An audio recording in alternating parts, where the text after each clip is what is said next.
सविनय नमस्कार.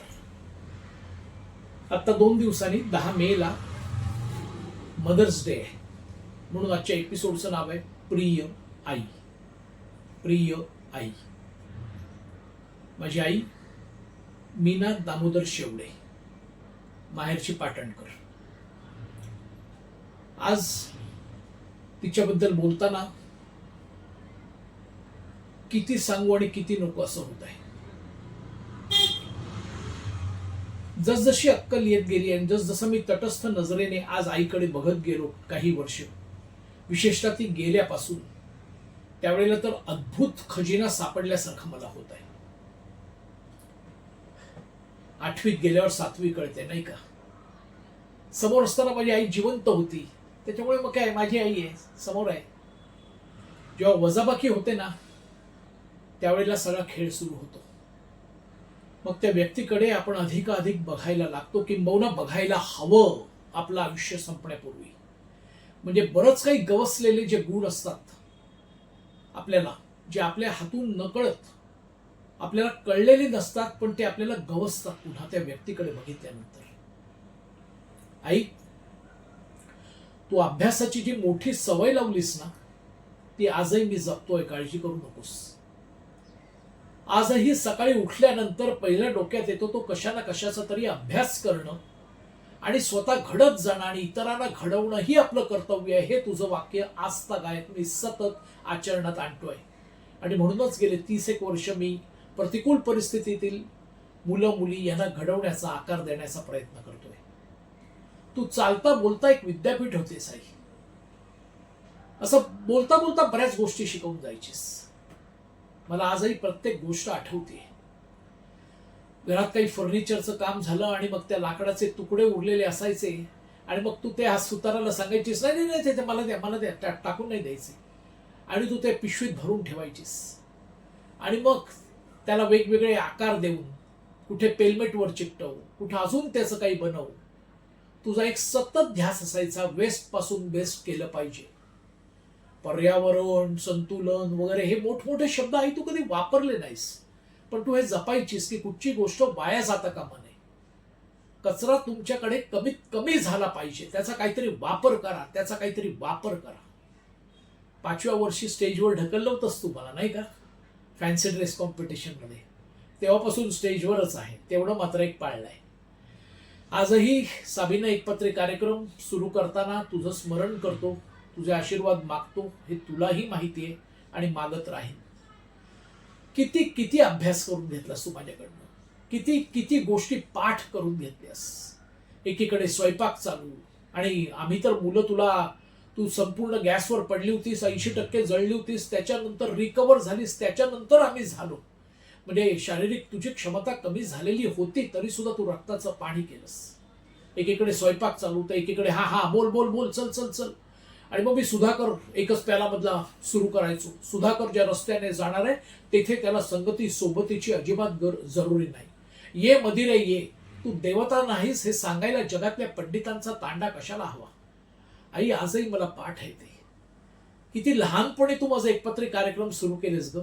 बेबंदशाही, एकच प्याला, नटसम्राट, वीज म्हणाली धरतीला, हे सगळं आजही मला पाठ आहे. थोडंसं आई असं वाटतं की संघर्ष जेव्हा माझा चालू होता त्यावेळेला मी थोडासा संघर्षचा वेळ भलं माझा प्रोग्रेस कमी झाला असता. हरकत नाही आज असं वाटतं, पण तो वेळ मी तुला द्यायला पाहिजे होता, तुला द्यायला पाहिजे होता. तुझी शास्त्रीय संगीताची चटक, भूक, ज्ञान आणि ते ज्ञान वाटणं हे आजही मी विसरलेलो नाही. त्याच्यामुळे शास्त्रीय संगीत तुझ्या गर्भात असल्यापासून जे मी ऐकलं ते मी आजही ऐकतोच आहे आणि ऐकतोच आहे.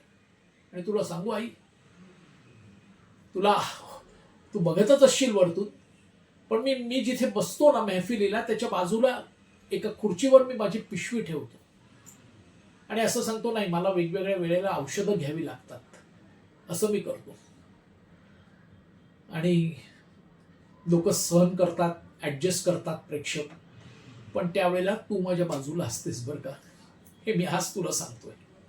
मला असं बरं वाटतं तू बाजूला असल्यासारखं. जसं शिस्तीच्या बाबतीत मला सतत माझे बाबा बरोबर असल्यासारखं वाटतं, तसं या बाबतीत तू माझ्या बरोबर आहेस असं वाटतं. आजही चांगलं पुस्तक वाचल्यानंतर लगेच तू विचारलं असतंस, हा हा काय काय त्यातलं काय चांगलं आहे, वाच वाच जरा मोठ्याने. प्रत्येक गोष्ट मोठ्याने वाचायची, उच्चार स्वच्छ असले पाहिजेत, यासाठी किती अट्टहास केलास तू, आटापिटा केलास सगळा.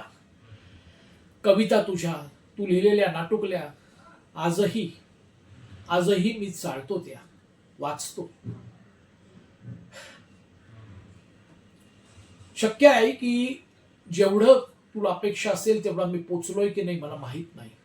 मी तर जाहीर कबुली जबाबही देतोय तुला की ज्या मनाने तू कष्ट घेतलेस तेवढ्या त्याच्या काय म्हणतात त्याला, त्याच्या अगेन्स्ट म्हणजे त्याच्या समोर मी तेवढा पोचलोय की नाही.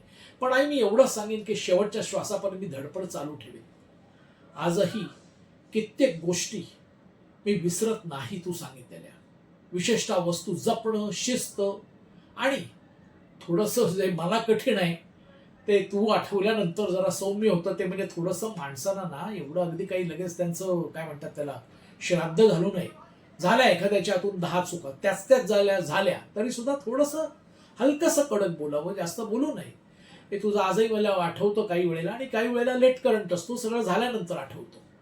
पण म्हणून असं समजू नकोस मला ते आठवत नाही. पण त्यावेळेला मला कौतुक नाही वाटत स्वतःचं, मी अतिशय खजील होतो आई, खजील होतो. दोन्ही बहिणी माझ्या आणि मी यांचं अमाप केलंस तू. हो, तुला सांगायचं राहिलं, परवा मला रमेशराव भेटले होते. रमेशराव म्हणजे ड्रायव्हर, ते एकेकाळी ड्रायव्हिंग करायचे. त्यांच्या मुलाचं लग्न तू जमवलं होतंस आई, जी काही 100च्या वर लग्न तू जमवलीस ना, त्याच्यामध्ये तू कधी भेदभाव नाही केलास. आणि अचानक मला रमेशराव भेटले आणि म्हणाले, अहो तुमच्या आईने माझ्या मुलाचं लग्न जमवलं होतं, गधडा आता 50 वर्षाचा झालाय, त्यालाही मुलं झाली आहेत. आता मीनाताईंसारखी माणसं भेटायची नाही तो.